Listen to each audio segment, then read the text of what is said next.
Bonjour.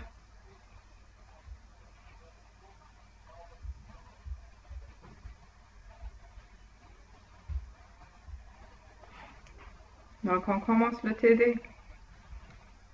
J'ai déjà envoyé la série.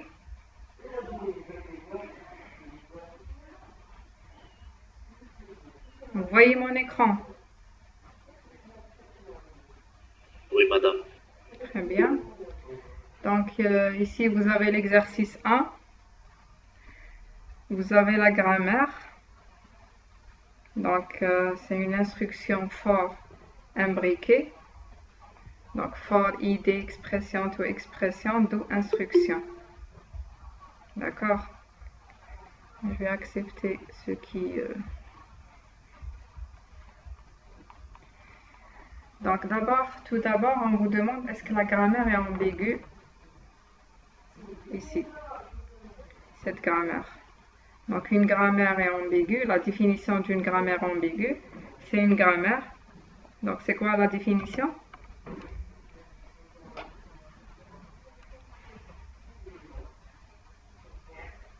Donc, on dit qu'une grammaire est ambiguë lorsque je peux retrouver... Oui? On peut avoir la même syntaxe de deux manières différentes. Ah oui? Autrement dit, je peux... Quand il existe deux arbres syntaxiques. Très bien. Donc, je peux dériver la chaîne, une chaîne donnée, si j'arrive à trouver une chaîne pour laquelle je peux avoir deux arbres syntaxiques différents. Est-ce qu'ici, pour cette grammaire-là, vous pouvez trouver une chaîne pour laquelle il y a deux arbres syntaxiques différents?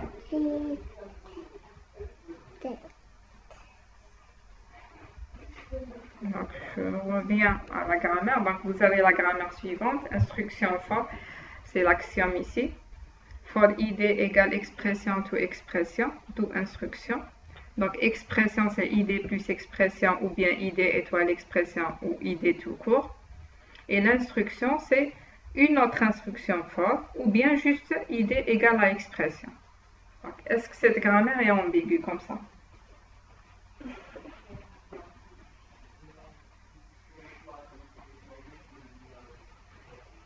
Alors, donc vous pouvez répondre par chat.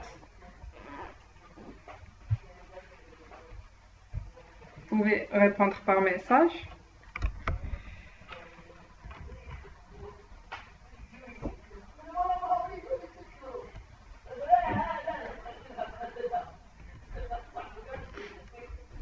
Voilà.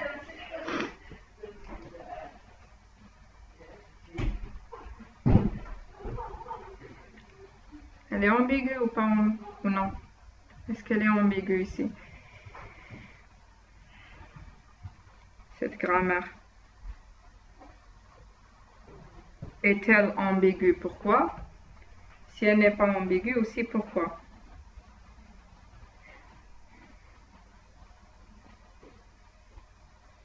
À votre avis, est-ce qu'il y a une chaîne? Donc, il faut regarder tout d'abord qu'est-ce que cette grammaire génère. Elle génère soit une seule instruction for, elle peut générer ça. Donc, soit une seule instruction for, ou bien des instructions for imbriquées. Elle peut générer ça, par exemple. Elle peut générer for idée expression, to expression, d'où instruction. Et l'instruction, c'est ça. Je peux remplacer instruction par ça. Donc, elle peut générer for idée égale à expression. Bon, même pour l'expression, je peux avoir un identificateur ici, identificateur, d'où une instruction qui est identificateur égal à expression. D'accord, pour l'expression, je peux avoir... Donc, ça peut être, la grammaire peut générer ce genre d'instruction, ou bien, au lieu de remplacer instruction, ou bien dériver instruction par idée égale à expression, j'aurai une autre instruction for.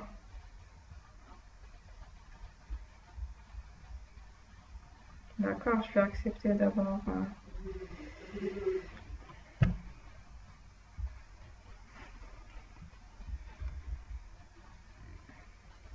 Donc, c'est clair. Donc, la grammaire génère soit une seule instruction for ou bien plusieurs instructions for imbriquées. Donc, for idée, expression, to expression, d'où instruction, une autre instruction for, ainsi de suite. 2, 3. Donc, est-ce qu'elle est ambiguë? Donc, qu'est-ce qui va causer l'ambiguïté ici, le problème d'ambiguïté? Vous n'avez pas préparé La non-factorisation. la non-factorisation. Donc, la non-factorisation, c'est une chose et l'ambiguïté, c'est autre chose. Donc, une grammaire qui n'est pas factorisée, ça ne veut pas dire qu'elle est ambiguë. D'accord? Une grammaire. Générer le même nom avec deux arbres différents, c'est ça? Oui, je peux trouver. Je vais vous donner un exemple. Hein. La syntaxe suivante. E.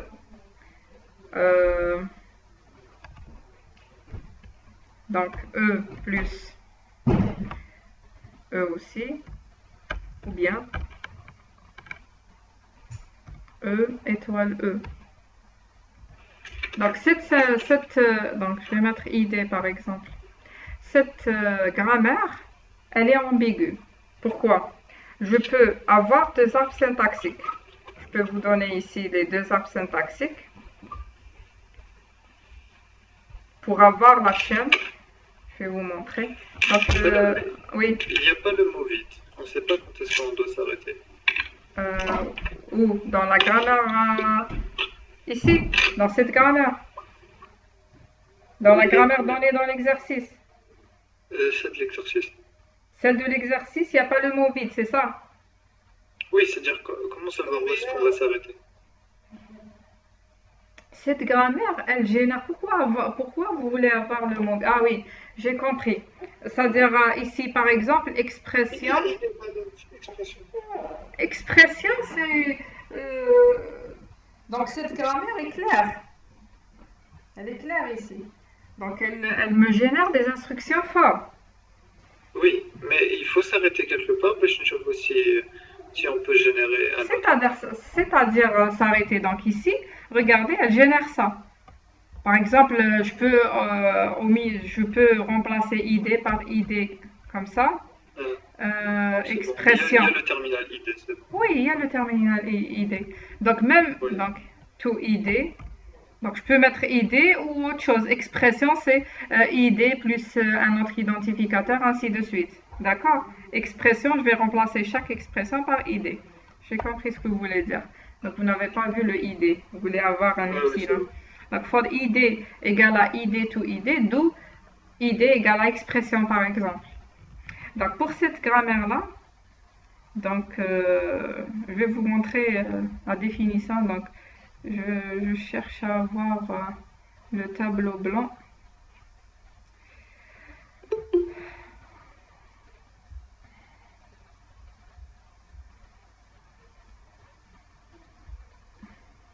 D'accord. Pour la grammaire E égale à E plus E ou bien E fois E, vous arrivez à voir le tableau blanc. Comme ça. Oui, oui. Donc, je vais avoir ça, E. Donc, si je veux avoir, je vais vous donner d'abord la chaîne. C'est ID, par exemple. ID plus ID étoile ID.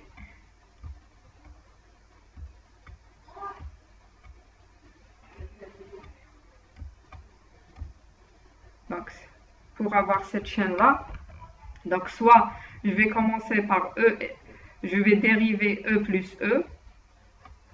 D'accord? Je vais dériver E plus E. Bon, normalement c'est un seul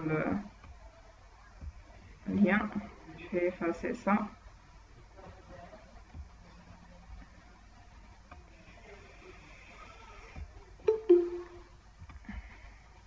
D'accord.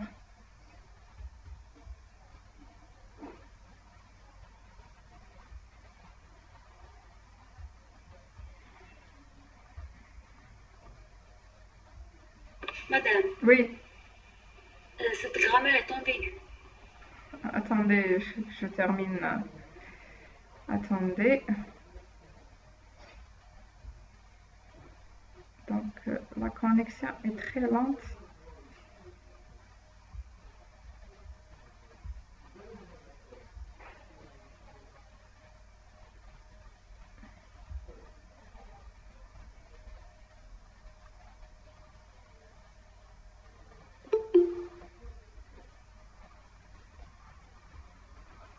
Donc, pour la grammaire,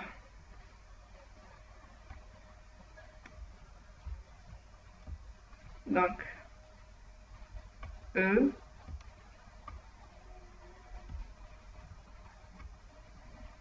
donc, soit je commence par E, c'est très difficile c'est très long d'écrire comme ça, E, donc plus E, je vais accepter d'abord, lorsque j'accepte, je ne sais pas où je vais retrouver l'écran, celui-là.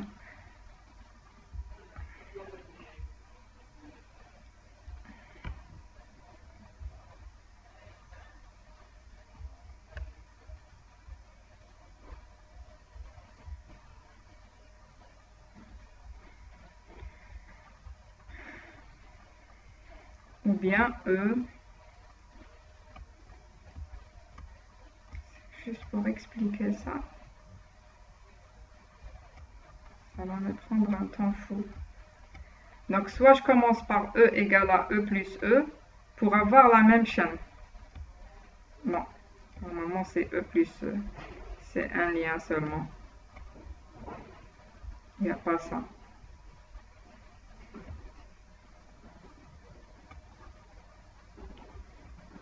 Donc ensuite, après, je vais dériver le premier pour avoir, je vais dériver le premier, le E, ce E-là, pour avoir E étoile E. Donc ces deux arbres vont me donner la même chaîne. E étoile E. J'aurais dû écrire dans PowerPoint, donc comme ça c'est très long. Donc ici, soit je dérive ce premier pour avoir E plus E étoile E ensuite plus, ou bien je dérive le deuxième pour avoir E plus E. Vous voyez ici, on a deux arbres syntaxiques différents pour avoir la même chaîne qui est ID, ID étoile ID plus ID. Donc ID étoile ID plus ID. Donc c'est la même chaîne. D'accord? Est-ce que vous avez compris pour cette grammaire-là? Pour la grammaire que j'ai donnée comme exemple ici, on a deux arbres syntaxiques pour la même chaîne qui est ID, étoile, ID, plus ID. D'accord? Pour notre grammaire ici, est-ce qu'elle est ambiguë? Donc, il y a une camarade, votre camarade m'a dit qu'elle est ambiguë. Elle pourra me dire... Oui, madame, je peux donner un exemple. Oui, qui est alors, pour générer do id est égal à id, on peut faire do inst. Attendez, on génère id égale à id. C'est ça? Non, for id, peu importe au début, mais je parle de la fin. Vous parlez de expression, de cette partie-là. De la partie après do. Oui, c'est-à-dire la partie après do, c'est-à-dire instruction. L'instruction, oui. Très bien. Pour générer id est égal à id, on peut soit faire aller à inst, puis id est égal à expression id, ou bien faire do inst et rentrer inst plusieurs fois, puis faire id égale id. Répétez doucement. Pardon? Répétez doucement. Soit je vais y aller vers expression, soit je vais aller de instruction vers id expression. C'est ça la première. Oui. Après, oui, expression qui me donne id, c'est-à-dire ça, j'aurai id égale à id. C'est ça. Oui. Ou bien, on peut boucler plusieurs fois sur inst. attendez, hein, inst, c'est-à-dire de là vers là, instruction qui me donne id égale à expression. C'est ça? Oui, mais je veux dire, si on boucle plusieurs fois sur inst. Comment je boucle plusieurs fois? Mais Inst ne me donne pas inst. Le inst ne me donne pas inst. il donne inst for. Ça donne. C'est pas le même. C'est pas le même. Oui, qu'est-ce que ça veut dire ça, instruction for? Ça veut dire que je peux avoir une autre boucle. Soit je peux avoir, regardez ici, id égale à expression directement. Non, je pensais que c'était une minuscule. Oui, C'est oui. majuscule, c'est pas le. Oui. Non, parce que ici c'est inst et ici c'est instruction for. Oui, c'est vrai. La série, je crois que j'ai fait une erreur. J'ai appelé instruction, j'ai corrigé, je crois. Donc, for id égale à id tout. Donc, soit je vais mettre l'instruction ici, id égale à expression tout court, ou bien ça sera une autre instruction for. D'accord? Donc, c'est-à-dire ici, si j'ai un problème, où est-ce que ça va être positionné le problème? Regardez, pour l'instruction for, si je veux dériver une instruction for, je vais avoir ça. Il y a un seul MDP, c'est-à-dire il n'y a pas un problème. D'accord? Ensuite, pour dériver les expressions, soit je vais avoir un plus, ou bien étoile, ou bien id tout court. Et pour l'instruction, ça ne va pas poser un problème parce que soit j'ai une seule instruction for, donc dans ce cas-là, je vais dériver avec id égale à expression, ou bien j'ai une instruction for, donc c'est selon notre chaîne. Donc, c'est-à-dire pour la même chaîne, vous ne pouvez pas avoir deux arbres syntaxiques. Ça veut dire soit id ou bien une autre instruction for. D'accord? Donc, s'il y a un problème, il va être ici. Est-ce qu'il y aura un problème ici qui va me poser le problème de multiples arbres syntaxiques pour la même chaîne? Est-ce que je peux avoir plusieurs?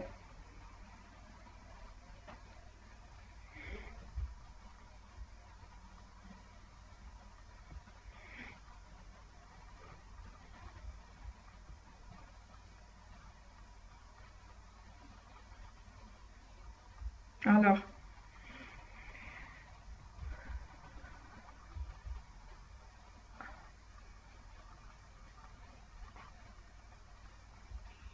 ça va être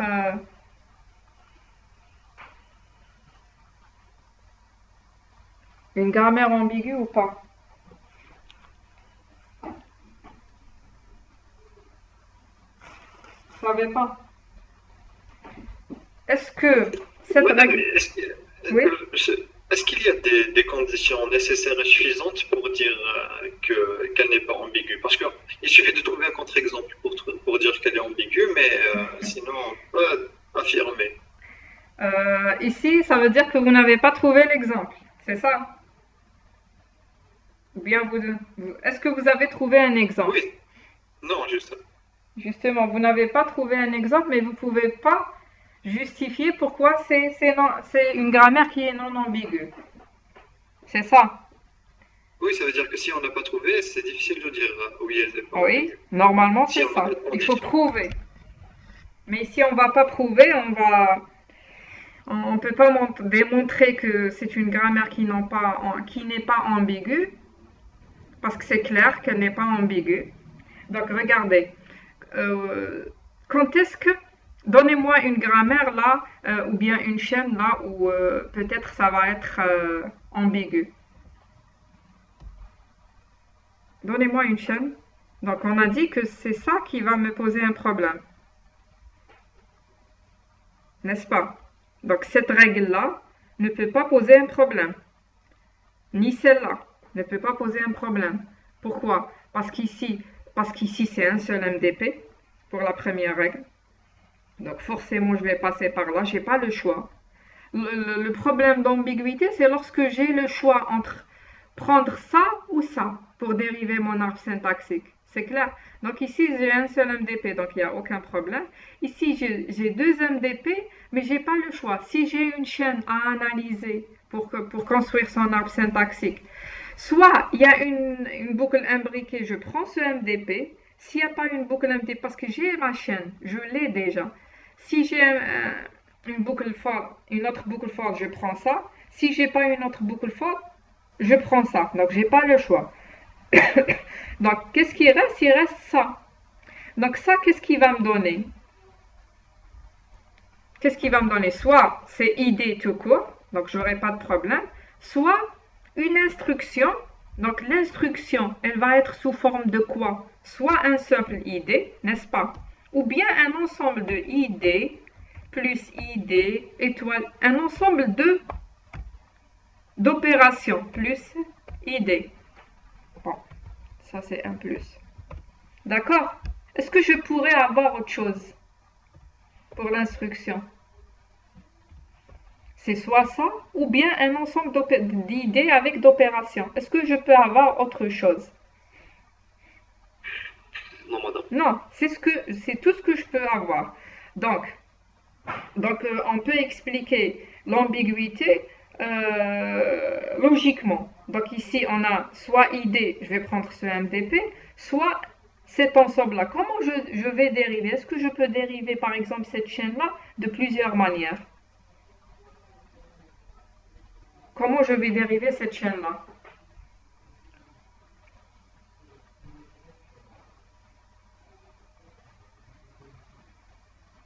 Donc, pour dériver, je vais répondre, pour dériver cette chaîne-là, est-ce que j'ai le choix entre prendre ce MDP ou bien ce MDP-là? Donc, c'est clair que c'est pas ça. Sinon, je vais m'arrêter et je vais avoir seulement ID. Est-ce que j'ai le choix entre dériver ça ou bien ça? Non. Non, j'ai pas le choix. D'accord? Donc ici, on n'a pas le choix. Si j'ai une chaîne qui commence par plus, je dois prendre ce MDP-là. C'est comme ça qu'il faut expliquer qu'elle n'est pas ambiguë. Si j'ai une chaîne qui commence par plus, je dois prendre ID plus expression. Ensuite, je dérive l'expression. Donc, j'ai un multiple. La multiplication après, je vais prendre ça. Donc, il y a une certaine déterminisme ou bien affirmation. Je dois, donc si j'ai plus après, je vais prendre plus, ainsi de suite. Donc, pour n'importe quelle chaîne, j'ai une seule, ou bien je vais utiliser un seul MDP. Je n'ai pas le choix d'utiliser. Si pour cette chaîne-là, je vais prendre étoile au lieu de plus au début, j'aurai une autre chaîne. J'aurai ça. ID, étoile, expression. D'accord? Après, je vais dériver de ce côté-là, expression. Donc, j'aurai ID plus expression aussi. D'accord? Donc ici, il n'y a pas, c'est vrai, il n'y a pas de priorité entre plus et étoile. En général, il y a l'ambiguïté lorsqu'il n'y a pas de priorité entre les opérations et une associativité. Dans cet exercice, c'est vrai, il n'y a pas de priorité entre plus et étoile, mais il y a l'associativité. L'associativité, elle est plus de droite à gauche. D'accord? Donc, il y a je commence par plus, ensuite étoile, ensuite plus, ensuite... Donc, il y a une certaine associativité. C'est pour ça qu'elle n'est pas ambiguë. Ce n'est pas la même chose que la grammaire que j'ai donnée tout à l'heure. La grammaire que j'ai donnée tout à l'heure, elle était écrite de cette forme-là. E qui donne E plus E. Donc, je vais écrire en majuscule puisque j'ai commencé avec le majuscule, ou bien E étoile E. Donc, dans ce cas-là, donc j'ai E des deux côtés. Donc, je peux prendre soit E plus E, ensuite dériver le premier E en étoile, ou bien je prends ça et dériver le deuxième E en plus pour avoir la même chaîne. Mais ici, dans ce cas-là, non. Je dérive toujours plus à droite. Je dérive à droite. D'accord? Donc, la grammaire n'est pas ambiguë ici. Vous ne pouvez pas trouver une ambiguïté ou bien une chaîne pour laquelle il y a deux arbres syntaxiques. Comment confirmer? Donc, je peux dire que pour les règles, ça ne pose pas de problème. Donc, pour la première et la dernière, il n'y a pas de problème. Pour la règle la deuxième règle. Donc, soit je dérive ID ou bien il suffit d'expliquer comme ça. Donc, ID, donc j'ai un ensemble comme ça ou bien une chaîne de cette forme-là. Je ne pourrai jamais retrouver pour la même chaîne deux arbres syntaxiques. Donc, si je commence par plus, je dois prendre ça. Si je commence par étoile, je dois prendre ça. D'accord? Donc, la grammaire n'est pas ambiguë. Est-ce que vous avez des questions? Est-ce que c'est clair? Est-ce que c'est clair, cette ambiguïté? Madame. Très bien. Oui, c'est clair. Très bien. Donc, deuxième question. Est-ce que la grammaire est LL1? Justifier sans construire la table. Sinon, si elle n'est pas LL1, transformer la grammaire en une grammaire LL1. Donc, d'abord, est-ce qu'elle est LL1?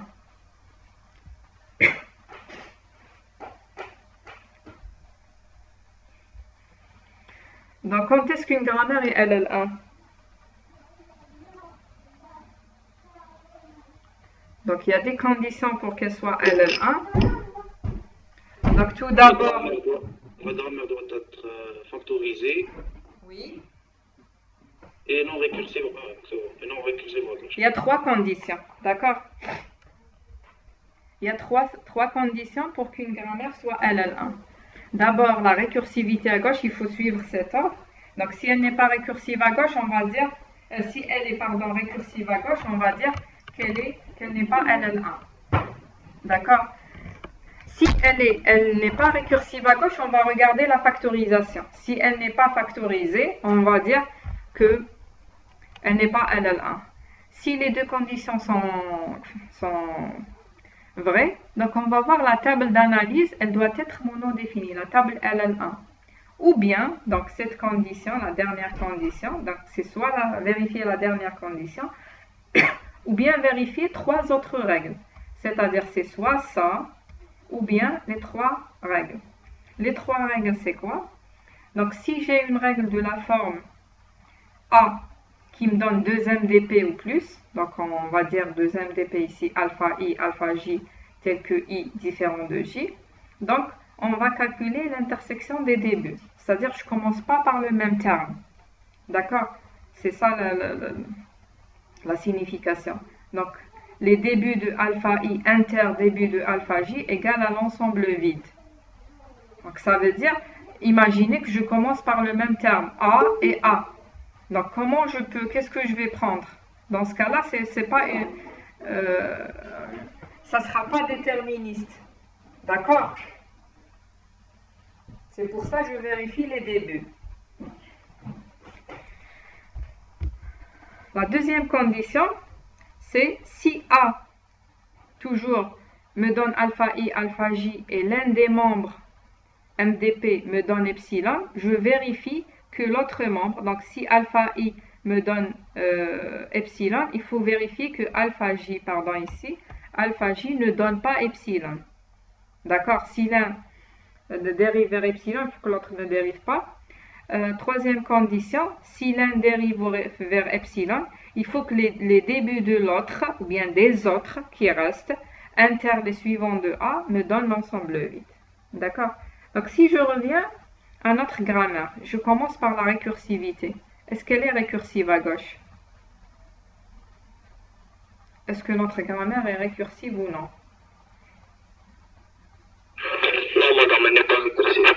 Elle n'est pas récursive. Très bien. Donc pour la récursivité à gauche, donc il y a une récursivité gauche directe et il y a la récursivité gauche indirecte. Il faut regarder les deux cas. D'accord? Donc quand est-ce qu'on dit récursivité gauche directe? Si on a A, un nom terminal, qui me donne A à gauche.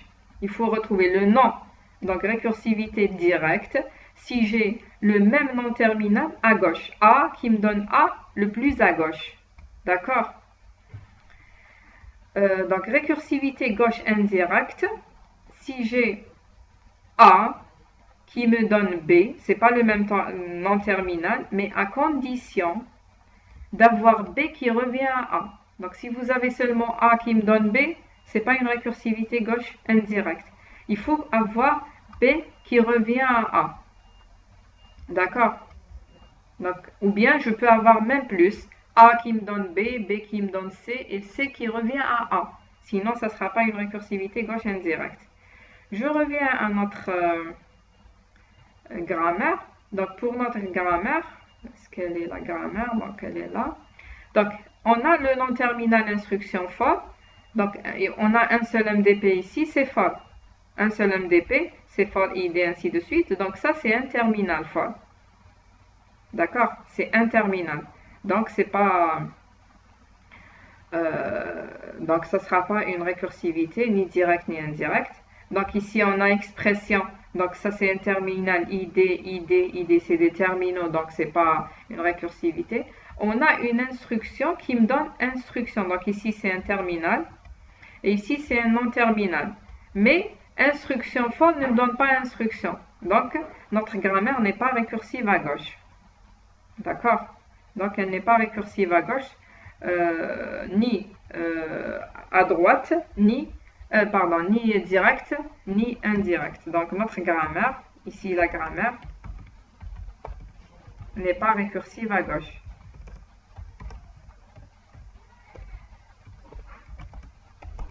D'accord? Donc, la deuxième, c'est-à-dire que la première condition est vérifiée. La première condition des conditions LL1, elle est vérifiée. Donc, la deuxième condition, c'est quoi? C'est la factorisation. Est-ce que notre grammaire est factorisée? Non, elle n'est pas factorisée. D'accord. Donc, pourquoi? Expression dans ID plus expression et ID plus expression. Et ID. Très On peut bien. factoriser ID. Après ID, on va faire un terminal qui dérive vers plus expression, fois expression et epsilon. Très bien, tout simplement. Donc, notre Et grammaire... après, Oui. plus expression, fois expression, on va factoriser la même. Non, c'est factorisé plus expression et étoile expression. On va voir, regardez. Regardez. On a pour la première et la dernière, il n'y a pas de problème de factorisation. Pour celle-là, donc on a un problème. Pourquoi? Ça commence par le même terme. Donc le même terme, c'est-à-dire soit terminal ou bien un non-terminal. D'accord? Elle commence par ID, ID, ID. Donc elle n'est pas factorisée. Donc dans l'exercice, on vous demande de la rendre LL1. C'est-à-dire il faut factoriser. Qu'est-ce qu'on va faire? C'est comme si on va prendre ça comme un facteur en commun. Le ID, c'est un facteur en commun. D'accord? Donc, j'ai fait une erreur ici. Je n'ai pas bien écrit. Normalement, expression. Donc, ça va me donner. Donc, j'ai pas. Donc, qui peut me dire c'est quoi l'erreur que j'ai fait ici? C'est pas ça la solution. Donc, j'ai expression. Voilà. Plus expression, fois expression et epsilon. Très bien. Donc, c'est pas ça ce que j'ai écrit ici. Mais, donc, normalement, c'est ID. C'est comme si ID, c'est un facteur en commun. ID A. Donc, I et A, c'est quoi? Ce qui reste après le ID. Donc, c'est plus expression. Ce qui reste ici, c'est étoile expression. Et ici, c'est epsilon. Donc, au lieu de cette règle-là, j'aurai les deux règles. Expression ID A et A qui me donnent tout ça. D'accord? Donc, c'est-à-dire, j'aurai la grammaire suivante. J'aurai ça. Au lieu de cette règle-là, qui n'est pas factorisée, j'aurai la grammaire G' qui est factorisée. Donc, je vais mettre G'. Donc, on a A et instruction.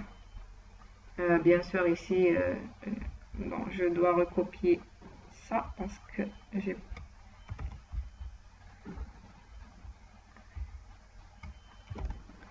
D'accord. Donc, est-ce que la grammaire, comme ça, la grammaire n'est pas récursive à gauche et n'est pas aussi, elle est factorisée. Donc, est-ce qu'elle est LL1? Sans construire la table, est-ce qu'elle est LL1? Il faut faire la table pour voir est-ce qu'elle est LL1 ou bien regarder aussi je peux vérifier d'après les autres conditions, les trois autres conditions. Donc, les trois autres conditions, c'est-à-dire les deux MDP 2 à 2 vont être disjoints. Voilà, les débuts me donnent l'ensemble vide. Si un membre me donne epsilon, l'autre, il ne faut pas qu'il me donne epsilon. Et si un membre me donne epsilon, les débuts inter les suivants de A me donnent l'ensemble vide. Donc, c'est-à-dire quoi? C'est-à-dire, si j'ai un membre, une règle là où il n'y a pas epsilon, je peux vérifier seulement cette règle-là.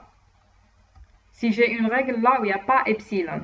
Mais s'il y a epsilon, je dois regarder les deux autres. D'accord? Donc, si je dois vérifier, donc dans tous les cas, on doit tracer la table. Pourquoi? Parce qu'on a une chaîne à analyser. D'accord? En plus, mais je vais vérifier avec vous les règles. On va vérifier aussi les règles. Donc, avant de vérifier les règles, il faut tracer la table des débuts et des suivants. D'accord? Donc, je vais d'abord corriger ça parce que c'est faux. J'ai écrit faux partout. Donc, d'abord, on va tracer la table des débuts suivants. Donc, les débuts, on commence par instruction for. Les débuts de l'instruction for, c'est quoi? C'est faux. C'est for, tout court. D'accord? C'est juste for. Ça commence par for seulement. Il y a un seul MDP. Les débuts de expression.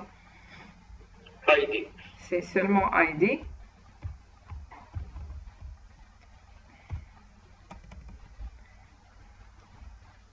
Attendez. Les débuts de A. Plus for epsilon. Plus, étoile et epsilon. Les débuts de l'instruction. For et ID. C'est les débuts de l'instruction for, c'est-à-dire for et ID. For et ID. C'est les débuts de l'instruction for, c'est-à-dire for, et c'est le ID. D'accord? Donc, ça c'est pour les débuts. Pour les suivants. C'est dièse pour l'instruction for. Voilà, il faut rajouter, pour faire la table des suivants, il faut rajouter d'abord l'instruction Z. L'instruction, quelle instruction je dois rajouter? Z dans l'instruction for dièse. Voilà, Z qui me donne, donc c'est pour ne pas oublier, donc instruction for dièse. C'est la fin de la chaîne, pour dire qu'il y a la fin de la chaîne. Donc, dièse, où est-ce qu'il est le dièse? D'accord. Donc, pour construire la table des suivants, donc je vais vous donner aussi trois conditions. Donc, trois cas possibles, c'est pas trois conditions. Trois cas possibles. Donc, si j'ai A qui me donne grand B petit a, donc, alors petit a, ça sera un suivant de grand B. Donc, ça c'est le premier cas, c'est-à-dire regardez là où j'ai un terminal qui va suivre un non-terminal. Donc, ça c'est le premier cas à vérifier. D'accord? Le deuxième cas à vérifier, si j'ai deux non-terminaux qui se suivent. Donc, B et C, qu'est-ce que je peux dire ici?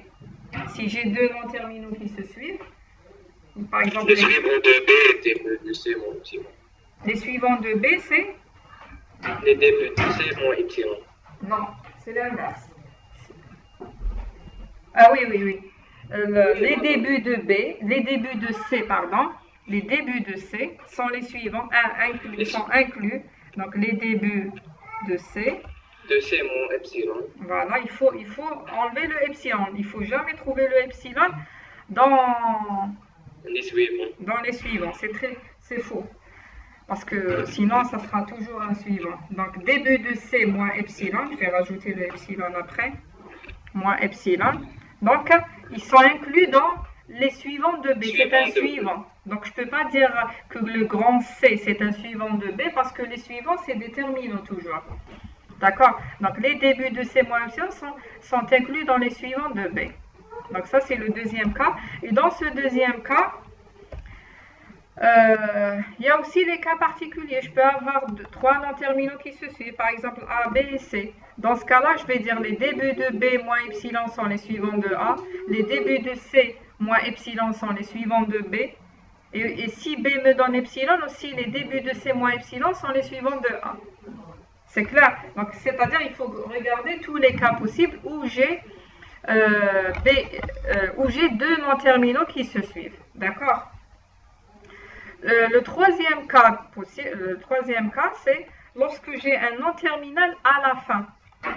Dans ce cas-là, qu'est-ce que je peux dire? Bon, je vais mettre epsilon, il faut que je mette epsilon.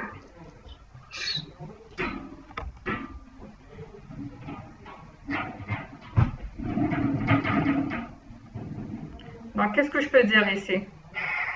Les suivants de MGBA sont inclus dans les suivants de B. Voilà, les suivants de A sont inclus dans les suivants de B. Suivants de A, suivants de A sont inclus. Donc, je vais enlever le epsilon. Sont inclus dans les suivants de B.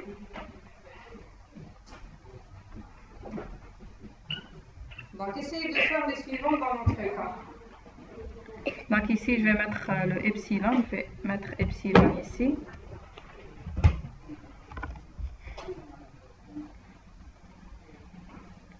Ici.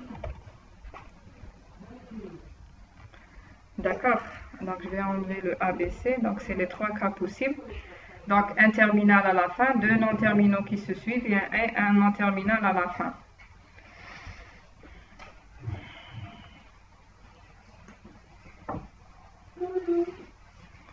Donc, pour notre cas, je commence par la première règle.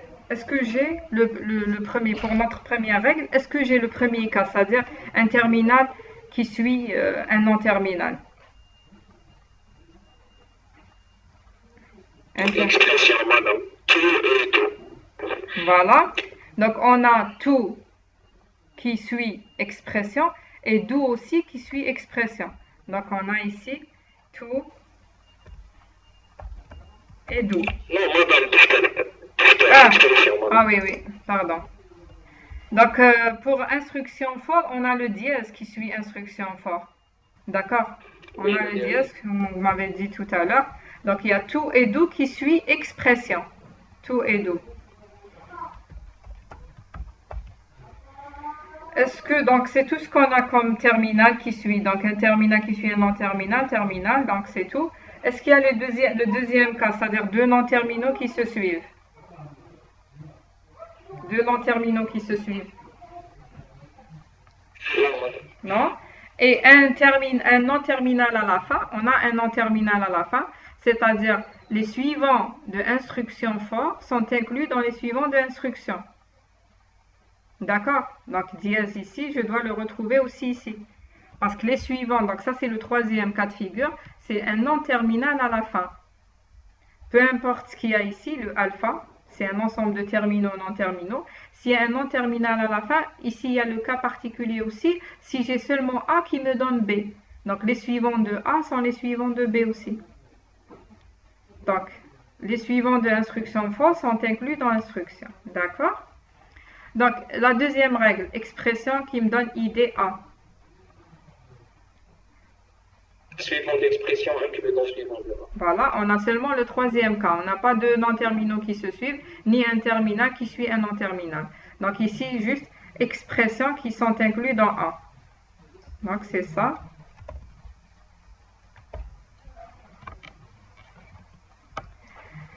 Quoi encore? Donc c'est tout ce qu'on a ici. Pour troisième, qu'est-ce qu'on a?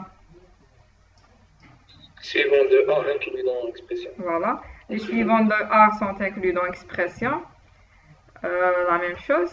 Donc, ils sont déjà ici. Suivant de instruction inclus dans suivant de instruction for. Voilà. Suivant de instruction inclus dans l'expression. C'est le dièse. Les suivants de instruction sont inclus dans expression. C'est-à-dire, je dois rajouter le dièse ici. Le dièse, oui. Voilà. Quoi encore? C'est tout.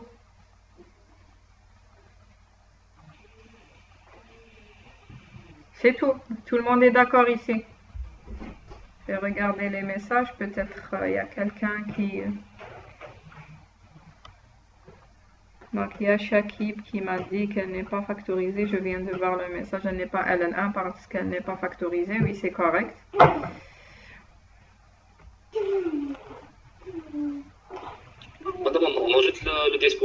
Voilà, il faut rajouter ici le dièse, c'est ce que je suis en train d'attendre. Donc ici, regardez, A, les suivants de A sont inclus dans expression et les suivants d'expression sont inclus dans A. Expressions sont inclus dans A. On a passé, mais il faut faire une deuxième passe pour ne pas oublier. Parce que l'ensemble A, d'après cette grammaire, A et expression sont égaux. Expression, les suivants d'expression sont dans A et les suivants de A sont inclus dans expression. Donc, il faut rajouter le dièse ici. D'accord? Donc, ça, c'est en ce qui concerne l'ensemble des débuts suivants. Donc, on va tracer la table LN1. Avant de tracer la table LN1, qu'est-ce qu'on va faire ici? On va regarder d'abord par les règles, est-ce qu'elle est LN1 comme ça ou pas? Donc, c'est-à-dire vérifier les trois règles. Donc, parce que c'est une révision, donc c'est le seul exercice sur LN1. Donc, on va faire et les règles et la table. Donc, pour la première règle, on va voir règle par règle, est-ce qu'elle est LN1? Et si toutes les règles sont LN1, alors la grammaire, elle est LN1. Je vais vérifier l'enregistrement, oui. Donc, est-ce que la première règle est LN1? À votre avis, est-ce qu'elle est LN1?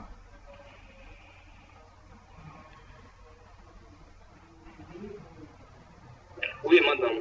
Pourquoi? Il y a un seul MDP. Voilà, très bien. Si on a un seul MDP, directement, c'est LN1. Pourquoi? On n'a pas à faire une intersection. Je n'ai pas plusieurs MDP pour dire s'il y a une intersection entre ça et ça. Donc, où est-ce qu'elles sont les règles? Les règles LN1. Donc, les règles LN1. Donc, si A, on a deux MDP, je vais voir les débuts, intersection des débuts. Il faut que ça soit vide. Si un MDP me donne epsilon, l'autre ne donne pas. Si un MDP me donne epsilon avec les débuts des autres avec suivant de A, ne me donne pas l'ensemble vide. Mais si j'ai un seul MDP, directement, vous allez dire que c'est LN1. D'accord?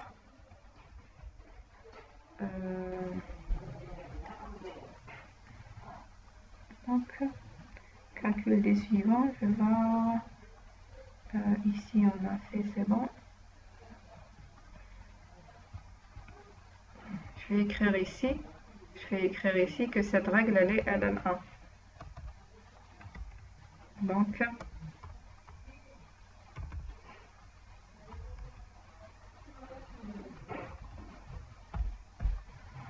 pour la deuxième. Pour la deuxième règle. La même chose, madame. La même chose. C'est un seul MDP, donc c'est LN1.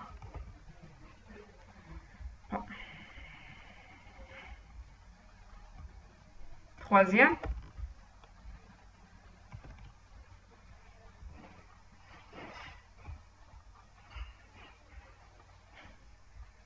C'est-à-dire A qui donne plus epsilon, étoile epsilon. Il faut tester, madame, fois expression, les débuts de fois expression à les suivants de A. Car on a epsilon. D'abord, la première condition. Première condition, c'est les débuts de ce MDP avec le début de celui-là. Les débuts de ça, c'est... Voilà. Les débuts, c'est plus. Les débuts, c'est étoile. D'accord? Les débuts ici, c'est epsilon avec étoile, l'ensemble vide. Étoile avec plus, l'ensemble vide. Qu'est-ce qu'il faut vérifier comme deuxième condition? S'il y a un membre qui donne epsilon, par exemple ici, les autres ne donnent pas epsilon de manière directe ou indirecte. Même d'une manière indirecte. Par exemple, si j'ai A ici ou autre chose, donc je ne peux pas avoir B et B donne epsilon. Je ne peux pas avoir ça. Donc ici, donc ça ne donne pas epsilon. Ici, ça ne donne pas epsilon. D'accord? Donc, ça c'est la deuxième condition. La troisième condition, si un membre me donne epsilon, il faut regarder les suivants de A avec les débuts de ça. Les débuts de ça, c'est plus. Les suivants de A, c'est tout, do et dièse. Ça ne donne pas. C'est un ensemble vide. Donc, les débuts de ça, c'est étoile. Avec les suivants de A, c'est tout, do et dièse. Donc, ça donne un ensemble vide. D'accord? Donc, c'est-à-dire que ça, c'est LN1 aussi. Donc pour l'autre, pour cette règle, est-ce qu'elle est LL1 la quatrième?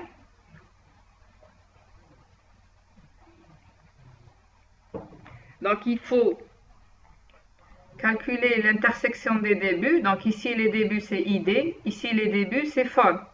Donc l'intersection de ID et FOL, ça va me donner un ensemble vide, donc c'est LL1 aussi.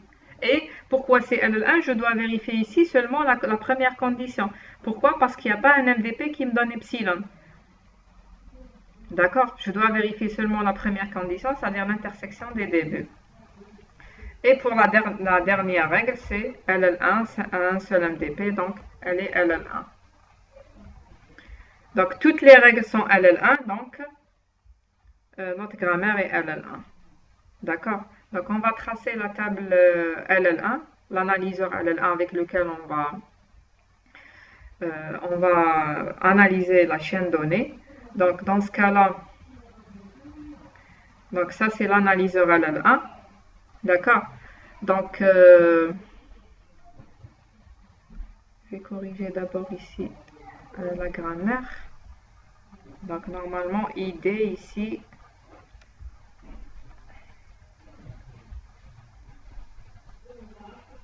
IDA, ensuite on a ça.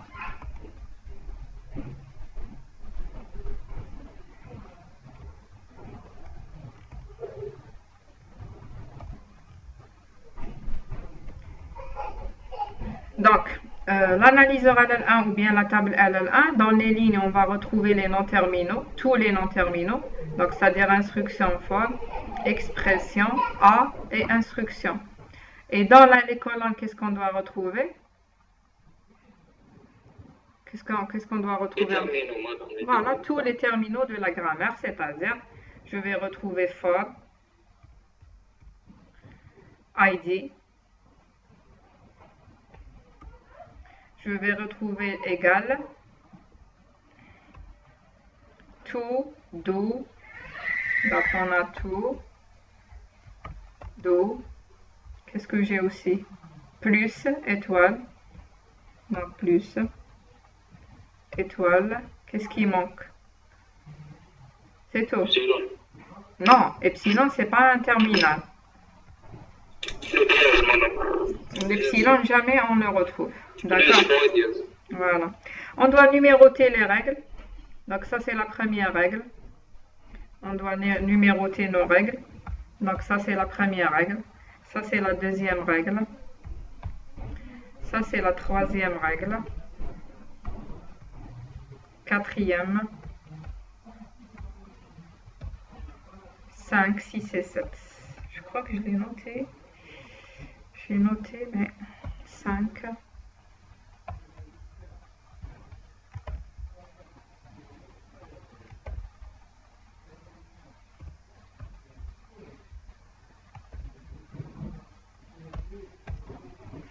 D'accord. Ensuite, comment remplir la table? Donc, on va regarder. Donc, le nom terminal instruction FOL. Donc, avec la règle 1, c'est les débuts ici. Donc, instruction FOL. Donc, règle 1 avec for. Avec les débuts de cette instruction ou bien de ce MDP, c'est for seulement. Donc, on a la règle 1. D'accord. Ensuite, avec expression. Donc, la règle 2, on a avec ID. Donc, c'est-à-dire, on a la règle 2 ici. R2. Donc, ici, c'est R1. Avec A, on a la règle 3 avec plus. Donc, règle 3 ici. Et avec étoile, on a la règle 4.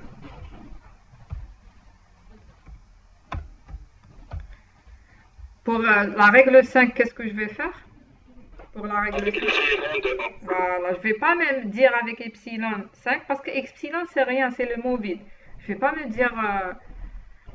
D'accord. Donc, la règle 5, c'est les suivants de A, c'est-à-dire, les suivants de A, c'est to, do et dièse. To, do et dièse, avec A, donc toujours la ligne A, Donc, to, do et dièse, c'est la réduction 5. Bien la règle 5, 5.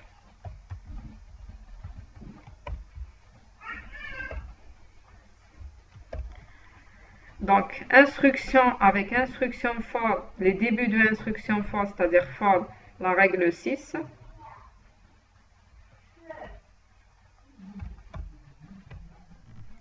ID, règle 7. Donc, ID, réduction 7. D'accord? Donc, instruction avec les débuts de ce MDP, c'est les débuts de ce MDP, c'est-à-dire ID, réduction 7.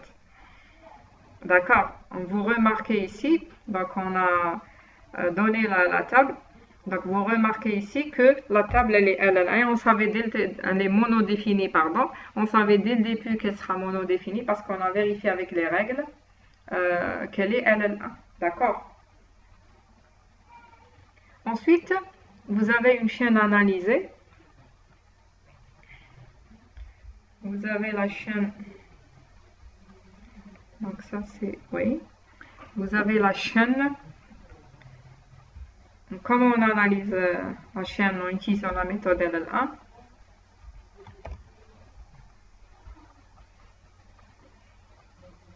Donc on va mettre dièse à la fin pour montrer la fin de la chaîne. Donc pour analyser avec LL1, bien sûr, on va utiliser la table LL1, bien sûr. C'est l'analyseur LL1. Je peux même le copier ici.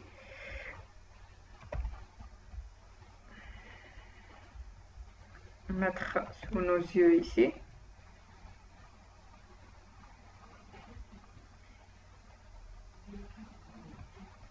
Donc ça c'est l'analyseur LL1 et on a les règles. D'accord.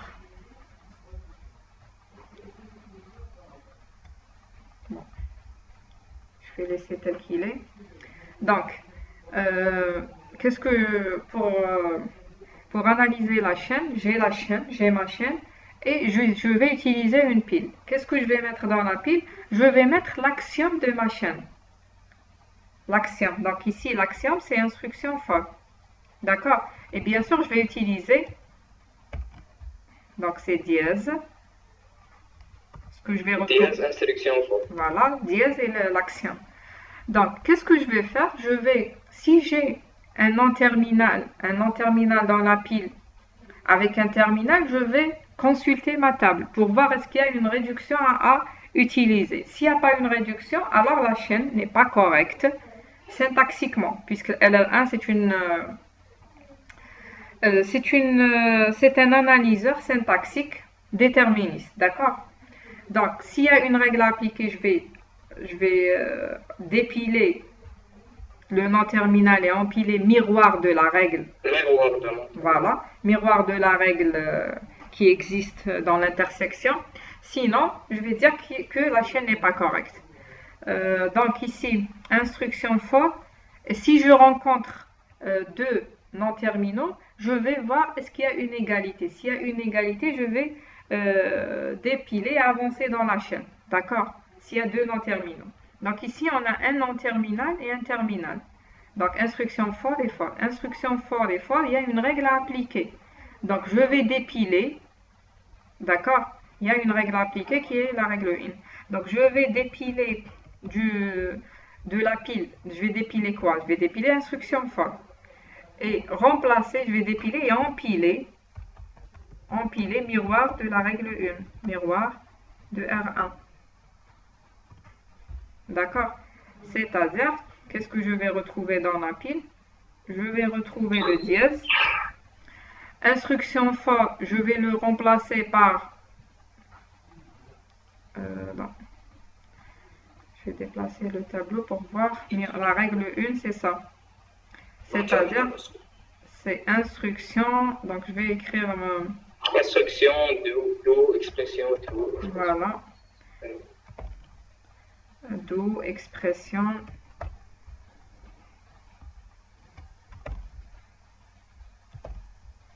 To, expression aussi, égale, idée, ensuite for.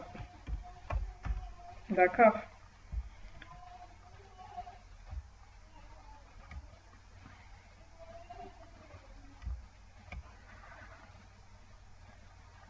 Donc, j'ai dépilé, j'ai remplacé instruction, j'ai empilé tout ça, le miroir de la règle 1. J'ai toujours dans ma chaîne, j'ai toujours ça. J'ai pas avancé dans la chaîne. Donc, qu'est-ce que je vais faire? Donc, j'ai trouvé dans ma pile un terminal, je dois le comparer avec la chaîne. Je compare, je consulte pas la table. Donc, ici, il y a une égalité, donc j'avance dans la chaîne. Il y a une égalité. Donc, j'avance. Voilà, j'avance dans la chaîne. Très bien. Donc, je me déplace, avancer dans la chaîne et dépiler fol. J'avance et je dépile. Donc, c'est-à-dire, j'aurai ça.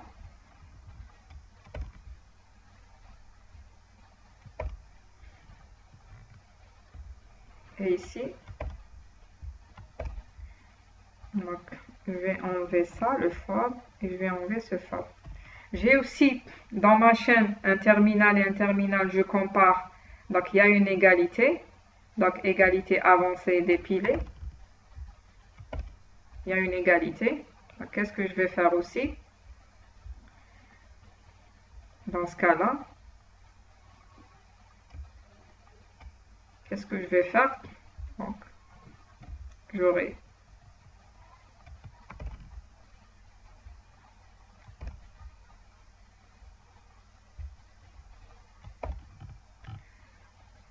je recopie aussi la chaîne.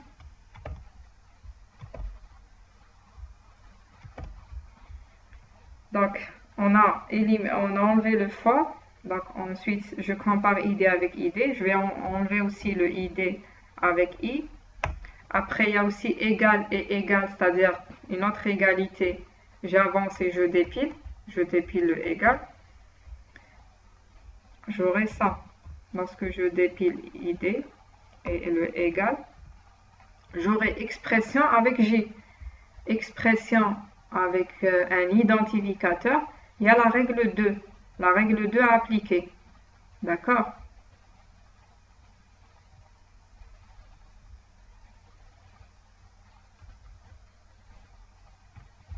Je dépile expression. Et empiler par deux miroirs. Empiler miroir, règle 2. La règle 2, c'est-à-dire la règle 2, c'est-à-dire plus expression, c'est ça? Non? Oui, madame, plus expression. Il y a une erreur quelque part. C'est celle-là qu'on a appelée tout à l'heure règle 2. Peut-être on n'a pas noté. C'est ce qu'on a noté parce que ID, c'est ça. C'est ce qu'on a noté tout à l'heure comme numéro d'expression. Parce que où est-ce que j'ai numéroté les expressions? Où est-ce que j'ai numéroté? Ici. Oui, regardez. Parce que c'est IDA. D'accord? Parce qu'il y a une erreur là-haut. La deuxième règle, c'est IDA parce qu'il y a une erreur dès le départ. D'accord? Ça, c'est une erreur que je n'ai pas corrigée sur... donc, c'est IDA.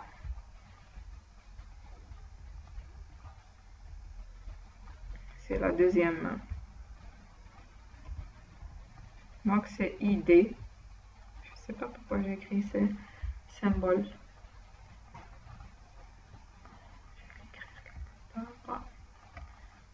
Non. Je n'ai pas pu écrire ID. Entrelever. Donc, c'est d'accord. Donc, ça, c'est la deuxième règle. Donc, c'est-à-dire, je vais insérer un autre tableau parce que comme ça, le tableau. On a expression avec ID, c'est la règle 2 qui est IDA. C'est-à-dire, je vais empiler AID. Le miroir, c'est AID. D'accord? Donc,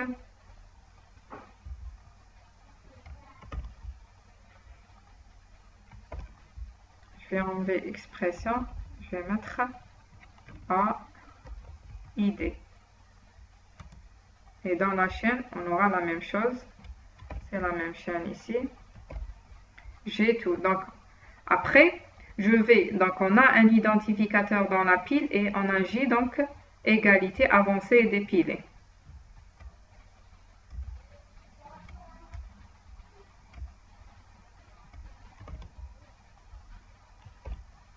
D'accord? C'est-à-dire, je vais insérer un autre tableau.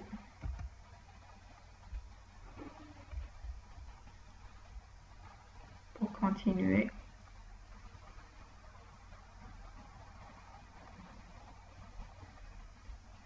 D'accord.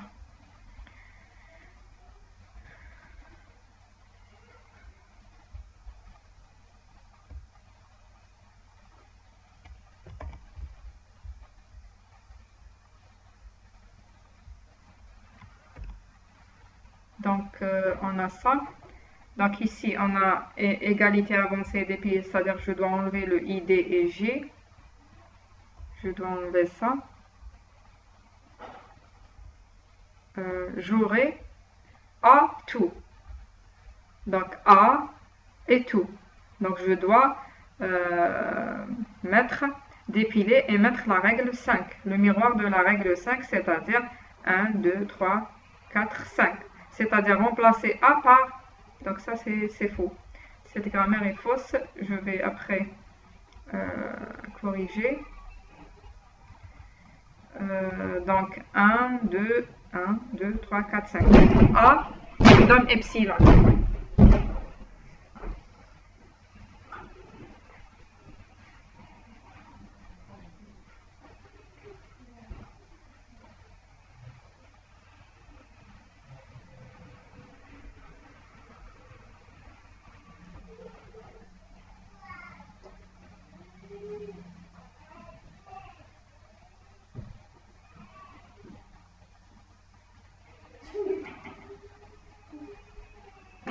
Donc A epsilon, c'est-à-dire je dois dépiler le A. Qu'est-ce que je vais faire dans le cas de A et dans epsilon?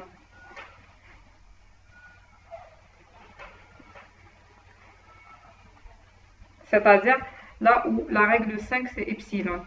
Qu'est-ce que je dois faire dans ce cas-là? Qui peut me dire qu'est-ce que je dois faire ici?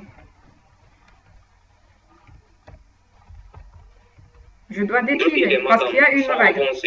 Dépiler, avancer dans la chaîne et qu'est-ce que je vais empiler? Parce que lorsque je dépile et il y a une règle à appliquer, je dois avancer. Je dois avancer et qu'est-ce que je vais empiler?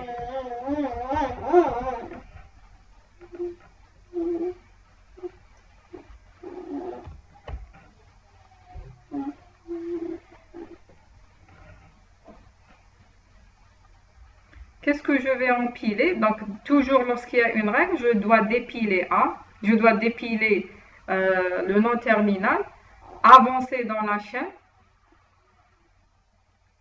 Non, j'avance pas dans la chaîne. Dépiler et empiler le miroir de la règle, pardon. Miroir de la règle 5. Est-ce que j'ai déjà écrit ça ici? Non, on n'a pas écrit. Donc, ici, A avec tout. Puisqu'il y a la règle 5, c'est maintenant que je dois écrire des miroirs de la règle 5. Qu'est-ce que je vais empiler? Je vais enlever le A et l'empiler par epsilon. C'est-à-dire je vais remplacer par rien.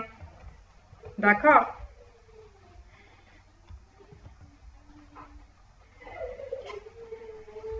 Donc ma chaîne, c'est ça. Donc, je vais enlever le A de la pile. J'aurai tout. Donc, tout, il y a une égalité avancée et dépilée. Égalité, donc avancée et dépilée.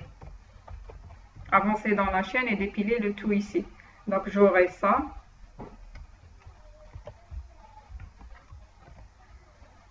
Et j'aurai ça dans la chaîne. Donc, expression avec un identificateur maintenant. Expression avec un identificateur. Règle 2. expression avec un identificateur. Donc dépiler et empiler.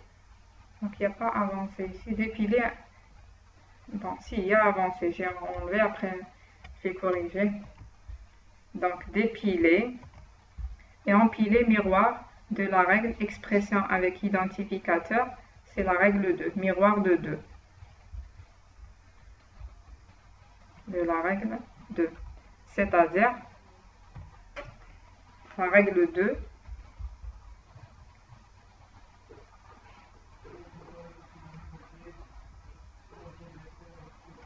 La règle 2, c'est-à-dire bon, ça j'ai pas.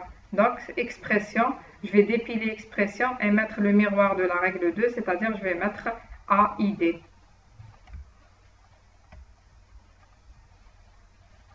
Donc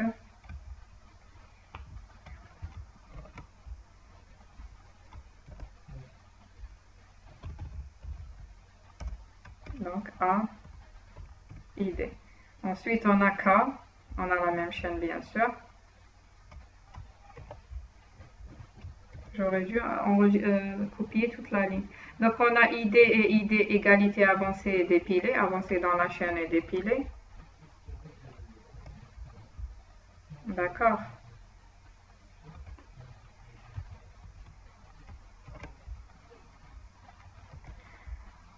J'avance donc ID et K. Ensuite on a A avec do. Est-ce qu'il y a une règle à appliquer? On a A avec do. On a aussi une règle à appliquer. Est-ce que la chaîne, à votre avis, ici, elle est correcte ou pas? Donc A, j'attends toujours à ne pas trouver une règle à appliquer. Donc A avec do, on a toujours une règle à appliquer qui est la règle 5. Normalement, la fin fausse égale à B. Voilà. Égale à B, normalement. Donc, normalement, c'est pas à la fin qu'on va retrouver l'erreur, mais c'est ici, avant le égal. Parce que le problème, c'est avant. Donc, il faut avoir par exemple ici, A qui est égal à B, alors qu'il n'y a pas le A. Il y aura un ID là-bas. Voilà, on doit retrouver un identificateur.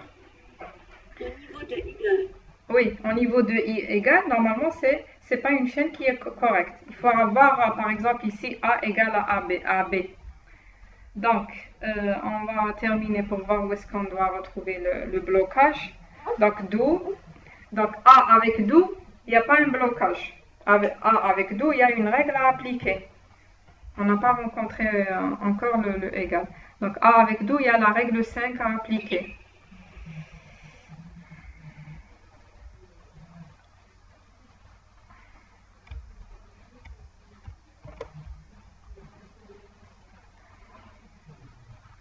Donc ici, normalement, règle 5, c'est-à-dire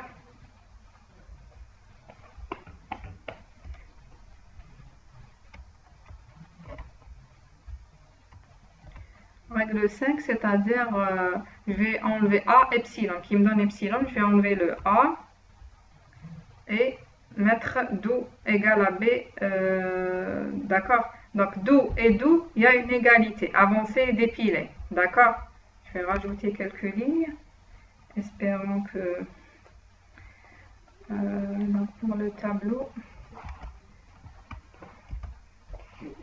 on va rajouter une ligne, insérer des lignes. Bon. Insérer des lignes. Donc je vais insérer des lignes en dessous. Au-dessus, normalement ça. Insérer. Insérer. D'accord, donc je vais insérer une ligne ici. Donc, vous arrivez à voir le tableau. Donc ici, do et do, il y a une égalité avancée et dépilée. Donc j'aurai ça. Je vais copier tout ça. CTRL-C, CTRL-V.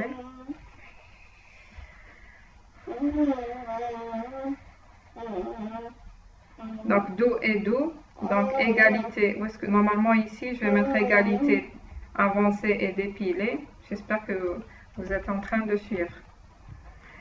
Donc c'est-à-dire à ce niveau-là, je vais enlever le do et do. Je vais retrouver maintenant instruction avec égal. Normalement, il n'y a pas une règle à appliquer maintenant. Instruction avec égal. Regardez ici, il n'y a pas une règle à appliquer. D'accord? Donc la chaîne à ce niveau-là n'est pas correcte. Voilà, donc à ce niveau-là, la chaîne, je peux dire que la chaîne instruction égale, donc il n'y a pas une règle à appliquer. Donc à ce niveau-là, donc je peux dire que la chaîne est incorrecte syntaxiquement. D'accord?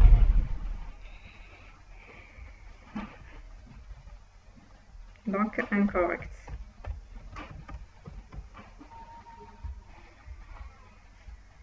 Très bien.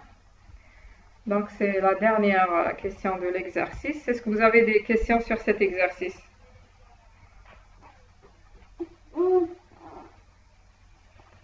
Est-ce que vous avez des questions? Donc, si vous n'avez pas de questions, on va passer à l'exercice 2. Je vais regarder. Donc, est-ce qu'il y a... Donc, il n'y a pas de questions. Donc, exercice 2.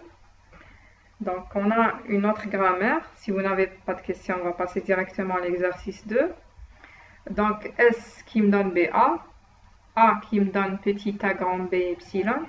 Grand B qui me donne grand B petit b epsilon. Donc, pour les slides, je vais corriger et réorganiser. Je vais vous donner les slides organisés, d'accord? C'est pour faire vite. Donc, G et LR1. Est-ce qu'elle est LR1? Donc, LR1, donc dans cet exercice, on a LR1, SLR1, LR1, comme on a vu ce matin. Donc, c'est des méthodes d'analyse syntaxique, mais c'est des méthodes ascendantes. D'accord? C'est une méthode déterministe aussi, comme le LN1, et c'est une méthode ascendante, c'est-à-dire à partir de la chaîne, on essaie d'arriver à l'action. Donc, ici, je n'ai pas donné... une chaîne à analyser, mais c'est à partir de l'action, à partir de la chaîne qu'on essaie d'arriver à l'axiome. Si à la fin je peux arriver à l'axiome en pile, je retrouve l'axiome, ça veut dire que la chaîne est correcte syntaxiquement. D'accord? Donc ici, on vous demande d'abord, est-ce que la grammaire est LR1? Qu'est-ce qu'on va voir ou bien faire pour voir est-ce que la grammaire est LR1? Item LR1. Voilà, on doit dessiner la table LR1. On va tracer la table LR1 pour voir est-ce qu'elle est LR1. Si elle est monodéfinie, donc on va dire qu'elle est LR1. Pour tracer la table, il faut faire les items. D'accord? Les items LR1. Donc les items LR1. Donc on va commencer par le premier ensemble. Donc, le premier ensemble, c'est Z qui me donne point S. Toujours, on commence par l'axiome. L'axiome ici, c'est S. D'accord? Ensuite, le principe, c'est quoi? C'est à chaque fois que je trouve un point devant un nom terminal, je dérive. D'accord? Donc, pour toutes les grammaires, je commence avec cet élément-là. Z qui me donne point axiome, point virgule, dièse pour LR1. Pour SLR, donc il n'y a pas le virgule, il n'y a pas le caractère ici. D'accord? Ensuite, j'ai retrouvé un point devant le nom terminal S, je dois dériver le S.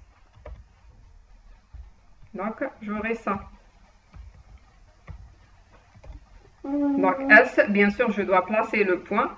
Qu'est-ce que je vais mettre après la virgule? Je vais mettre les suivants de S. J'ai dérivé S, donc ici j'ai dérivé S, donc je vais mettre les suivants, ou bien le début de ce qu'il y a après S. D'accord? Donc ici après S, il y a dièse.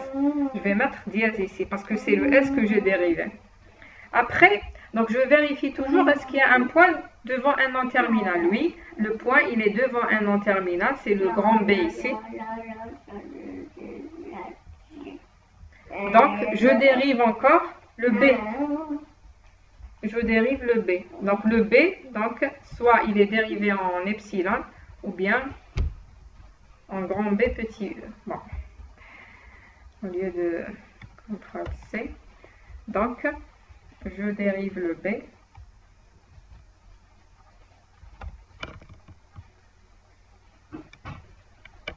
Donc, j'aurai ça.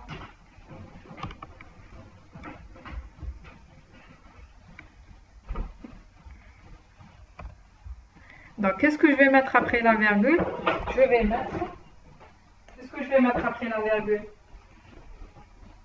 Début de A dièse.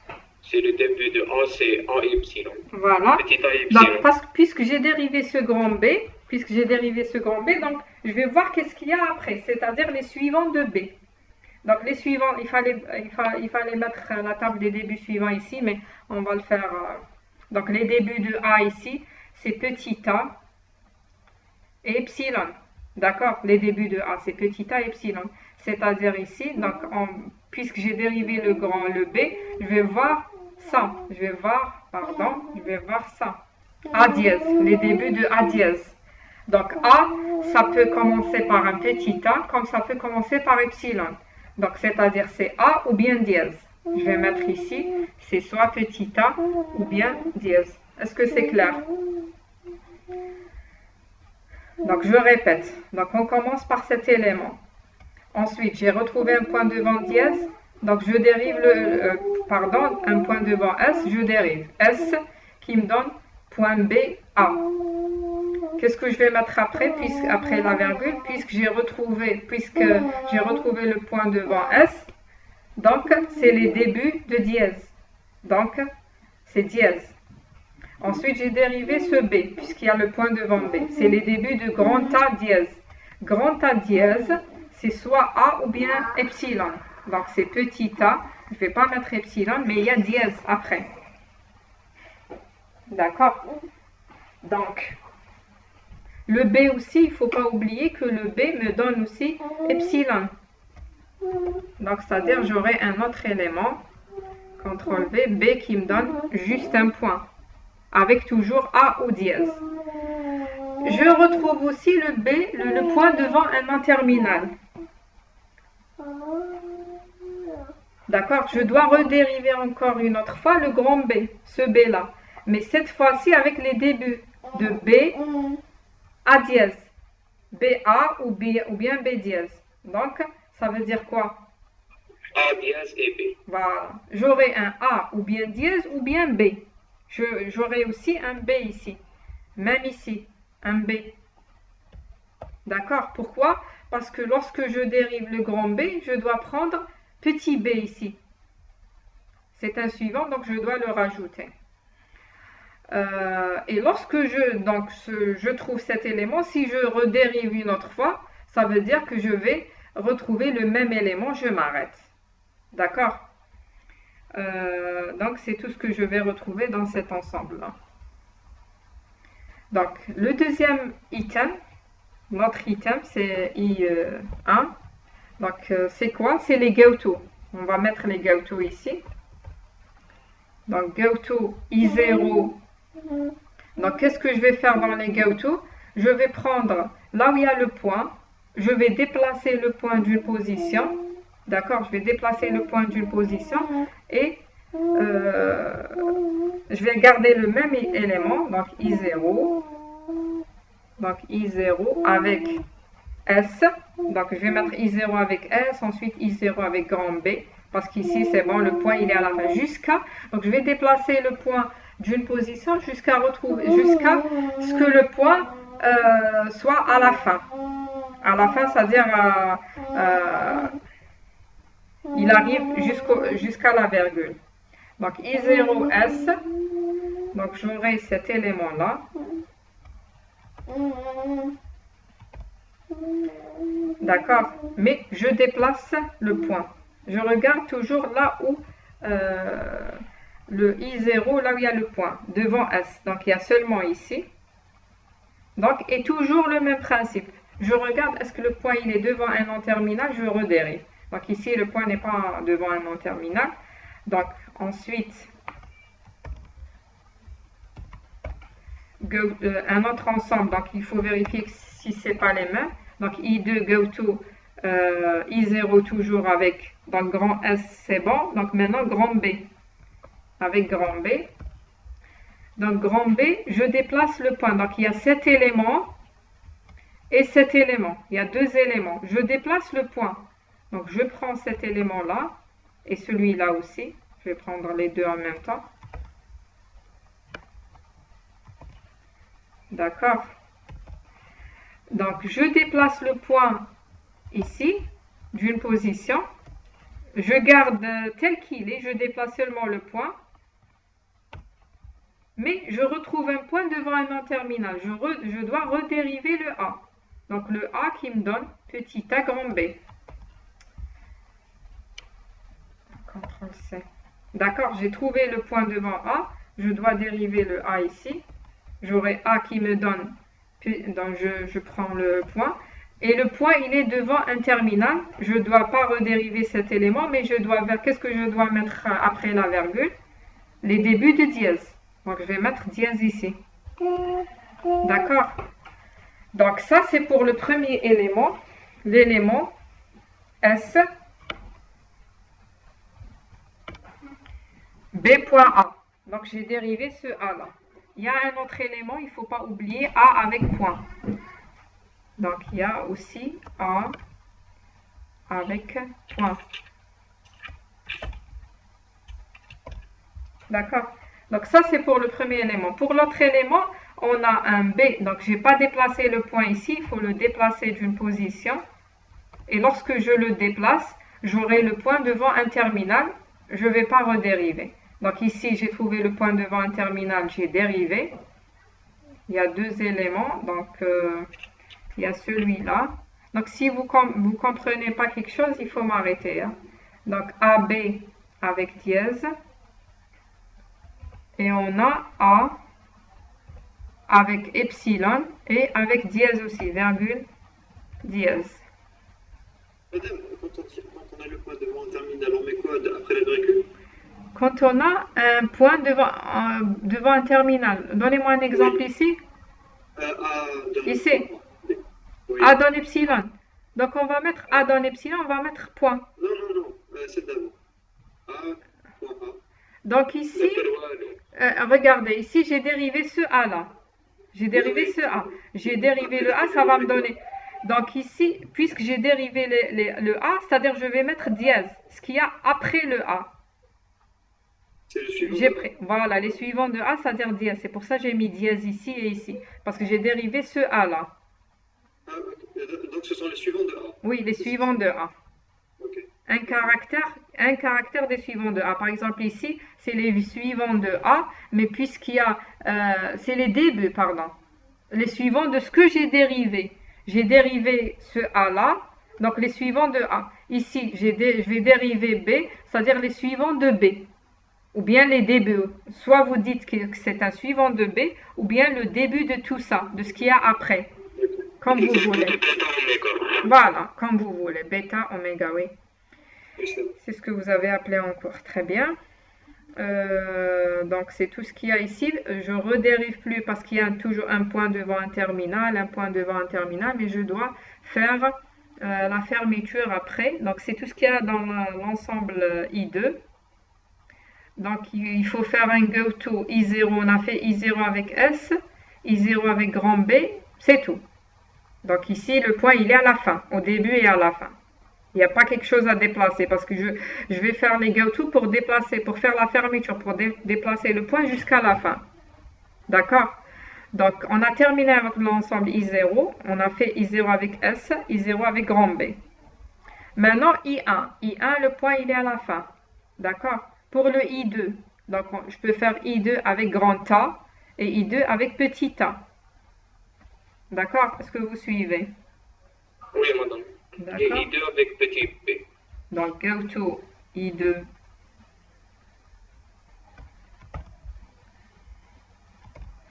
Donc, go to I2 avec grand A. Donc, c'est-à-dire, j'aurai le même élément. Donc, j'aurai cet élément. C'est celui-là que je dois prendre. Je déplace d'abord le point. Et ça sera le point à la fin. Je ne vais pas dériver. Pourquoi? Parce qu'il n'y a pas un point devant un non terminal. Donc, ça sera I2 avec un grand A. Vous suivez avec moi? Donc, il reste le I2 avec petit a.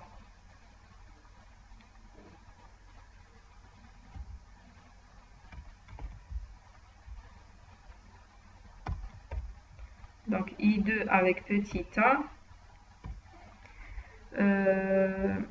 c'est-à-dire ça.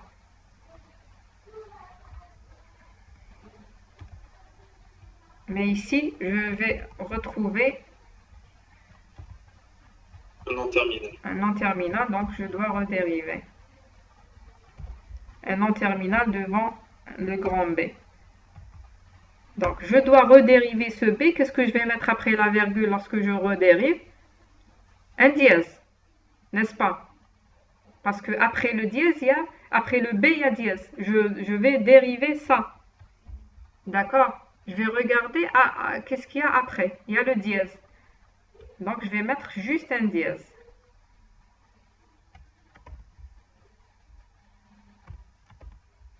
D'accord? Je vais enlever tout ça. Et je vais mettre dièse. Donc, lorsque je dérive ce B là, j'aurai B qui me donne point grand B petit b et B qui me donne epsilon. Avec un dièse après la virgule. Mais le problème, c'est que j'ai retrouvé aussi un point devant grand B. Je dois redériver, ça me donne la même chose. Je dois redériver le B. Ça me donne la même chose. Mais avec quoi après la virgule? Je redérive ce B là. Parce que j'ai retrouvé un non terminal devant le point. Avec quoi après la virgule? Je vais retrouver ces deux éléments. Grand B avec un petit b. Je regarde ce qu'il y a juste après, ou bien les suivants de ce que j'ai dérivé. Donc ici, il y a dièse et b. Dièse et b aussi. Pardon. Je dois mettre le b ici. J'ai retrouvé toujours, lorsque j'ai redérivé, un point grand B, un point devant le grand B. Je redérive, je dois retrouver quoi encore? Les mêmes éléments avec B. Avec B. Donc c'est le même, je reviens. D'accord? Donc je m'arrête à ce niveau-là. D'accord? Pourquoi on a gardé le dièse? Pourquoi j'ai gardé le dièse? Parce que je l'ai retrouvé au début. Regardez. À ce niveau-là. Ne regardez pas ça. À ce niveau-là. Normalement, je vais écrire deux fois. À ce niveau-là, j'ai un B. Je dois redériver le B. Je vais retrouver B, point grand B, petit b, et B avec point. Qu'est-ce que je vais trouver après la virgule? Ce dièse-là. Au début, on n'avait que le dièse. Après, voilà. Non, j'ai retrouvé seulement le dièse. Après, lorsque j'ai j'ai trouvé aussi un point devant B, je redérive, je trouve B, point B, petit b, mais avec quoi après la virgule? Le B. D'accord? Puisque j'ai écrit sur le même élément, c'est pour ça que vous n'avez pas vu. D'accord? Normalement, je réécris une deuxième fois. Attendez. Si je vais l'écrire comme ça, au début, on avait ça. N'est-ce pas?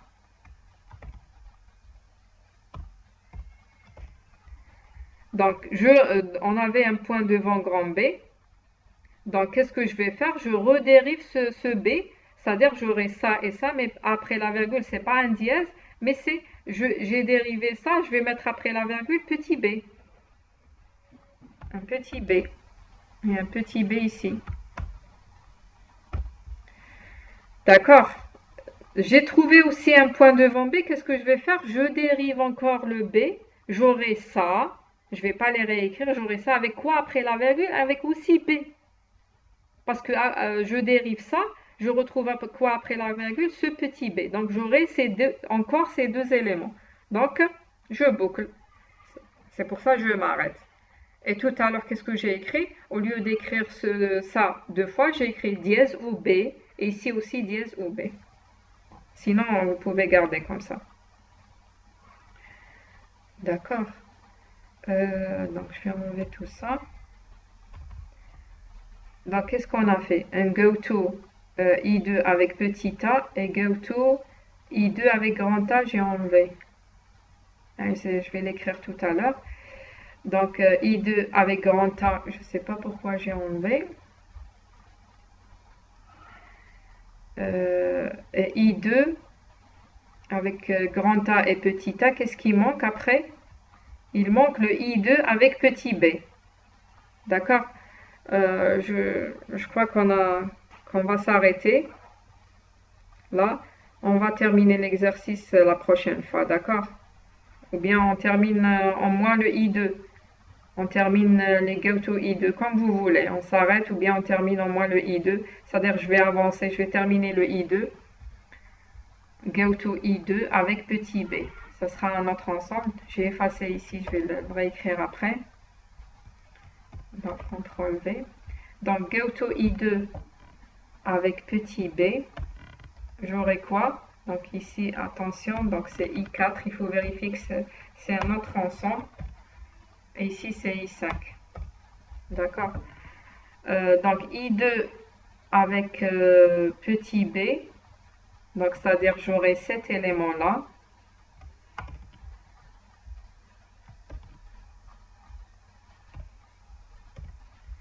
Donc, je vais avancer le point d'une position. J'aurai le point ici et ça sera à la fin. Donc, je ne dérive rien. Donc, qu'est-ce qui reste?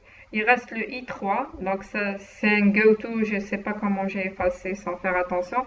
C'est le I2 avec grand A. Ici, c'était le I2 avec grand A.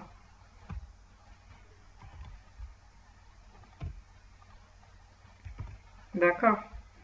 I2 avec grand A. Donc, c'était ça. I2 avec grand A, c'était le point à la fin. Donc, il y avait pas quelque chose à faire. C'est-à-dire, on n'avait pas, donc le point était à la fin. Donc, il restait le I4 avec grand B. Il fallait avancer le point ici. C'est ce qui reste. Donc, pour le I5, c'est fermé puisque le point, il est à la fin. D'accord? Donc, vous allez terminer l'exercice. On va le faire la prochaine fois. On va continuer la prochaine fois. On va tracer directement la prochaine fois. On va tracer la table LR1. D'accord? On va tracer la table LR1 pour voir est-ce qu'elle est LR1. Et on va voir comment faire la table LA-LR aussi. D'accord? Est-ce que vous avez des questions jusqu'ici? On va s'arrêter là.